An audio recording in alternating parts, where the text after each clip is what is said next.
السلام علیکم ورحمۃ اللہ وبرکاتہ. الحمد للہ رب العالمین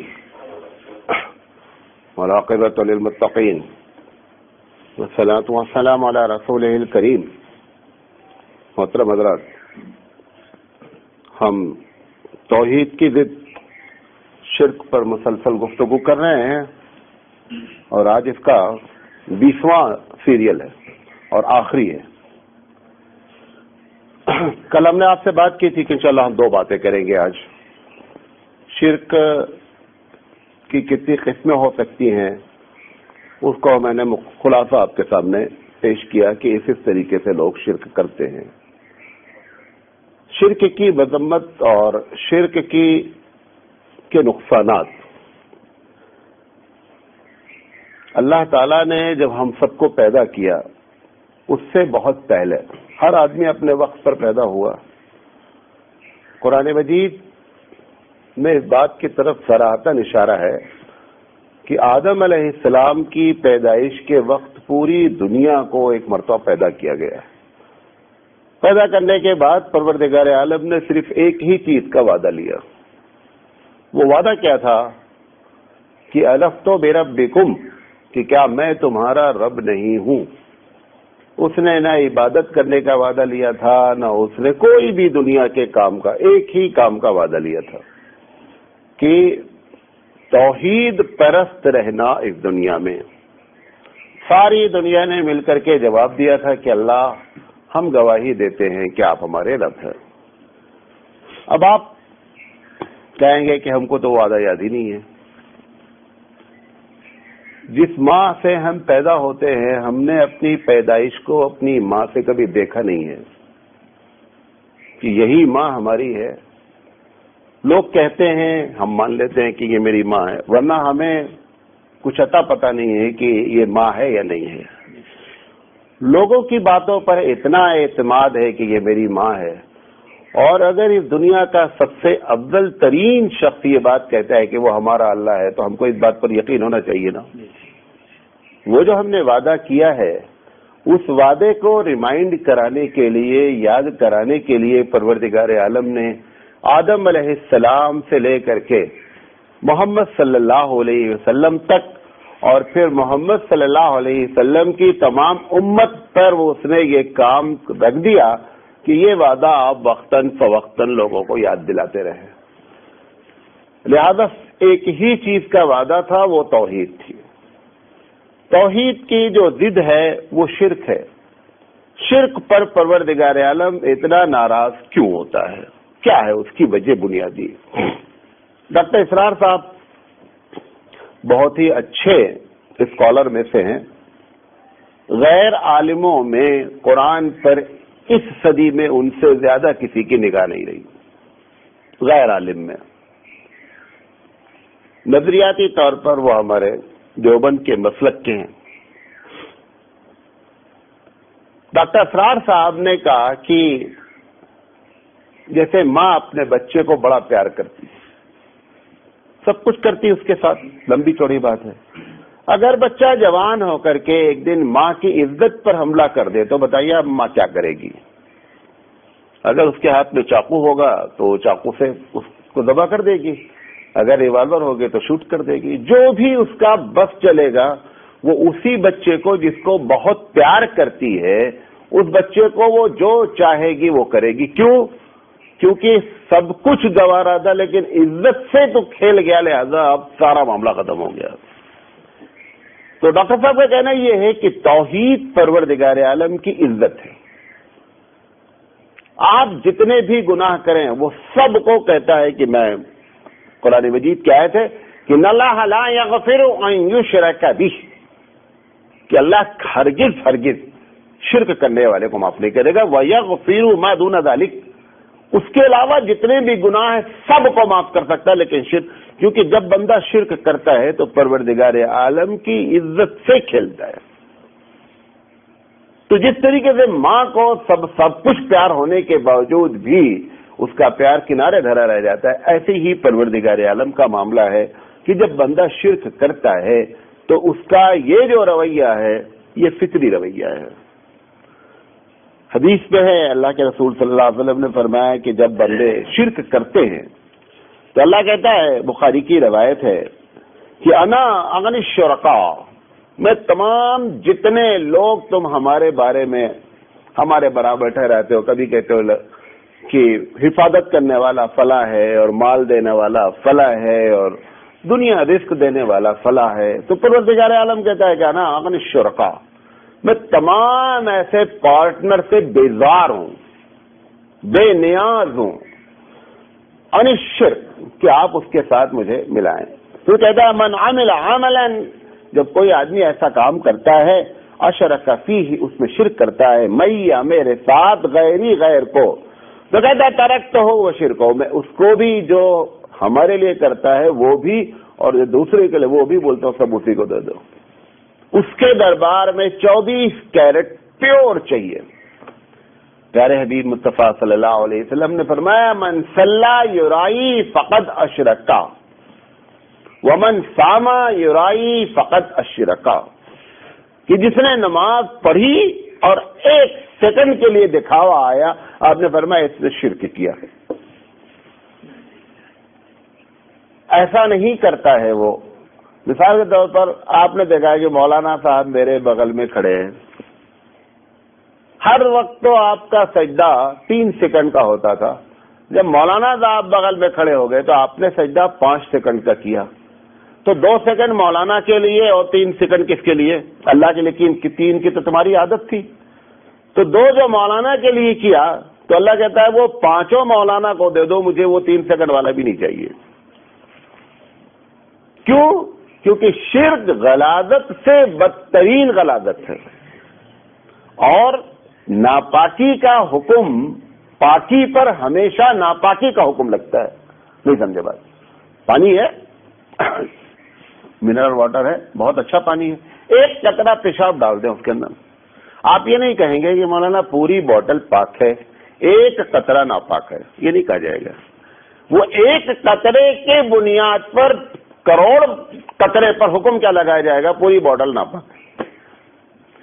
ایسے ہی جب ہم شرک کرتے ہیں تو یہ نہیں ہوتا کہ اتنا پارٹ غلطی آپ نے کر دی ہے بقیہ صحیح نہیں، پورا پارٹ ہی غلط ہے، جیسے پوری بوتل پر ناپاکی کا حکم لگا ہے، ایسے ہی شرک کرنے کے بعد ساری چیزوں پر ناپاکی کا ہی حکم لگتا ہے۔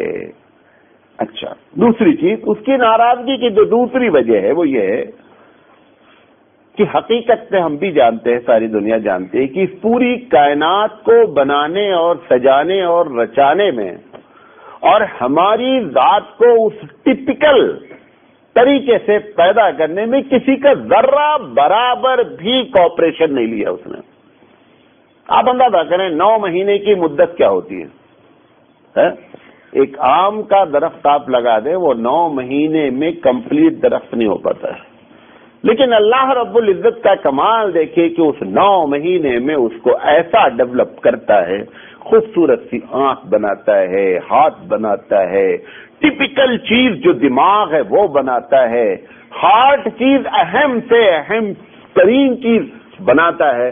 اب اس کے باوجود اگر بندہ یہ کہے کہ صاحب کوئی دوسرا بھی ہے، تو اس کا جو غصہ ہے وہ فطری غصہ ہے۔ 1 پتا بھی کوئی نہیں ہلا سکتا بغیر اس کی اجازت کے۔ میرے گھر میں ایک نوکر کام کرتا ہے، مثال کے طور پر میں اس کا سب کچھ کرتا ہوں، کھانا پانی اٹھنا بیٹھنا، گھر بھی نہیں، تم یہیں رہو بھائی، سب کچھ کرو۔ ایک صاحب ملاقات کرنے اس سے آئے تو میں نے کہا بھائی گھر میں ہمارے کام کرتے ہیں، وہ ہم بیٹھے ہوئے کہتا ہے کہ میں ان کا کام کرتا ہوں، کھاتا بازو میں ہوں، بازو والا کھلاتا ہے اور سیلری بھی یہ نہیں دیتے ہیں، وہ والا دیتا ہے۔ اب بتائیے ہمارا جو غصہ ہوگا وہ نیچرل غصہ ہے کہ نہیں، کہ میں اس کا ایک چیز خیال رکھتا ہوں اور یہ دوسروں کے سامنے میری بے عزتی کر کے کہتا ہے کہ کھانا وہ دیتا ہے اور تنخواہ وہ دیتا ہے۔ اب بتائیے ہمارا غصہ جو ہوگا کتنا ٹیمپر ہائی ہوگا۔ جب پروردگار عالم اپنے بندے کو دیکھتا ہے کہ وہ کسی سے کہتا ہے کہ آپ مجھے لڑکا دے دیجئے، آپ میرے مسائل حل کر دیجئے، تو خوب مسکراتا ہوگا کہ اس کے قبضے میں تنکا بھی نہیں ہے، اس سے یہ لڑکا مانگتا ہے اور خود نہیں غور کرتا کہ یہ خود جو پیدا ہوا اس میں اس کا کوئی کمال نہیں ہے۔ لہذا یہ پروردگار عالم کی جو چیزیں ہیں ان توحید سے ریلیٹڈ یہ ایک فطری چیز ہے، اور یہی وجہ ہے کہ غور سے سنیے گا اس بات کو. مثال کے طور پر ایک آدمی ایسے علاقے میں ہے جہاں پہ دعوت کا کوئی کام نہیں ہوا، جنگل میں رہا، دیکھا ہی نہیں مسجد کسے کہتے ہیں، نماز کسے کہتے ہیں. عقل یہ کہتی ہے کہ ایسے آدمی کو قیامت میں اللہ تعالیٰ کو چھوڑ دینا چاہیے، کیونکہ اس کو کچھ عطا پتہ ہی نہیں، اسکول نہیں ہے، دین نہیں ہے، دعوت نہیں ہے، کچھ بھی نہیں ہے. اگر ایسا شخص بھی شرک کیا رہے گا تو چھوڑا نہیں جائے گا، حالانکہ شرک کو بتانے والا وہاں کوئی نہیں تھا کہ بھئی یہ شرک ہے. ایسے کے بارے بھی ہمارے یہاں اہل سنت والجماعت کا فتویٰ یہی ہے کہ ایسے شخص کو بھی پروردگار عالم چھوڑے گا نہیں، اگر وہ شرک کچھ نہ کرے، نماز بھی نہیں پڑھے، روزہ بھی نہیں کرے، لیکن شرک نہیں. کیوں؟ کیونکہ توحید اس نے ہمارے نیچر میں ڈالی ہے، فطرت میں ڈالی ہے. وہ فطرت کا تقاضا ہے کہ آپ یہ سوچیں کہ ہم کو پیدا کرنے والا کون ہے، یہ ساری کائنات کو کس نے پیدا کیا ہے. اتنا اگر وہ بلیو کرتا ہے اور یقین رکھتا ہے تو اس سے روزہ نماز کی کوئی بات نہیں پوچھی جائے گی، وہ جنتی ہے. لیکن اگر وہ کچھ بھی نہیں کرتا ہے، لیکن کیوں اس کے دماغ میں جب یہ نہیں آیا کہ اللہ ہے، تو یہ کیسے آ گیا کہ فلاں اللہ ہے؟ یہ سمجھے بات. دماغ میں جو چیز اللہ نے رکھی تھی نیچرلی طور پر وہ کیا تھی کہ توحید کا اقرار کرتا، توحید کا اقرار نہیں کر کے یہ کیسے اسے معلوم ہو گیا کہ سورج کی پوجا کی جائے. لہذا پتا چلا اس نے جان بوجھ کر کیا. لہذا ایسے شخص کو بھی، شرک کرنے والے کو بھی، حالانکہ وہاں کوئی بھی بتانے والا نہیں، اس کو بھی چھوڑا نہیں جائے گا، اس کی بھی گرفت ہوگی. لہذا شرک جو ہے وہ سب سے خطرناک گناہ ہے. حبیب مصطفیٰ صلی اللہ علیہ وسلم فرماتے ہیں من ماتا وهو يدعو من دون اللہ ردا دخل النار، رواہ البخاری. آپ فرماتے ہیں کہ جس کا انتقال ہوا اس حال میں کہ وہ اللہ کے برابر کسی کو سمجھتا تھا، کس چیز میں؟ کسی بھی چیز میں. اللہ سب کچھ جانتا ہے، فلاں شخص بھی سب کچھ جانتا ہے. اللہ جو چاہے کر سکتا ہے، فلاں صاحب بھی جو چاہے کر سکتے ہیں، چاہے اس میں آپ کے پیر صاحب ہوں اور چاہے اولیاء اللہ ہوں اور چاہے انبیاء ہوں. اگر کسی کو بھی اس نے اللہ کے برابر ٹھہرایا تو آپ فرماتے ہیں اللہ کے رسول دخل النار، جہنم میں داخل ہوگا.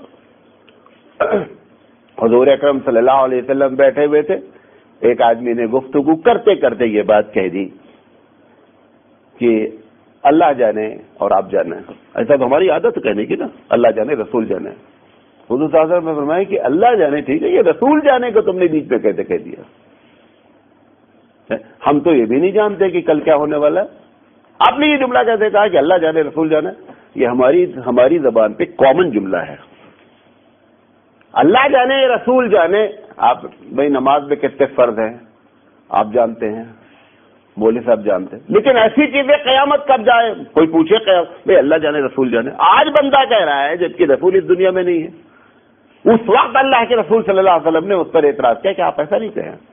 ایک بددنیا کر کے کہا ماشاء اللہ ماشاء محمد صلی اللہ علیہ وسلم، کہ جو محمد چاہیں اور اللہ چاہے. حضور فرمایا یہ کیا ان کا جملہ ہے بھائی؟ میں تو زندگی بھر چاہتا رہا کہ ساری دنیا مسلمان ہو جاتا. ہاں میری چاہت پوری ہے، میرا چچا نہیں مسلمان ہوا، میری چاہت کو تو کیا بات ہے. میں چاہ سکتا ہوں لیکن چاہت تو پوری نہیں کرا سکتا ہوں. پوری کرنے کا ریموٹ کس کے ہاتھ میں ہے؟ رب ذوالجلال کے ہاتھ میں ہے. فرماتا ہے انک لا تہدی من احببت ولکن اللہ یہدی من یشاء. محمد حسن جس کو آپ چاہیں ہدایت مل جائے کوئی ضروری نہیں ہے. ہدایت میرے ذمہ ہے، میں جس کو چاہتا ہدایت دیتا ہوں. چاہت کی بات ٹھیک ہے، تم چاہو جتنا چاہے لو، لیکن تمہاری چاہت پر ہم ایکٹیو ہو جائیں یہ کوئی ضروری نہیں. رب رب ہے، رب رب ہے. طائف میں جب لوگوں نے مارا ہوگا، سید الانبیاء ہے، اس دنیا کا سردار ہے، حبیب مصطفیٰ اللہ کا پیارا ہے. دکھلانا چاہتا ہے کہ دیکھو میں اگر نہیں روکوں پتھر تو پتھر اس کو بھی لگتا ہے، لہو لہان ہوگا. حالانکہ کیا ہے تو جن لوگوں نے ہاتھ اٹھایا تھا پتھر کے لیے ان کے ہاتھ شل ہو جاتے، پتھر پھول بن جاتا. اگر آگ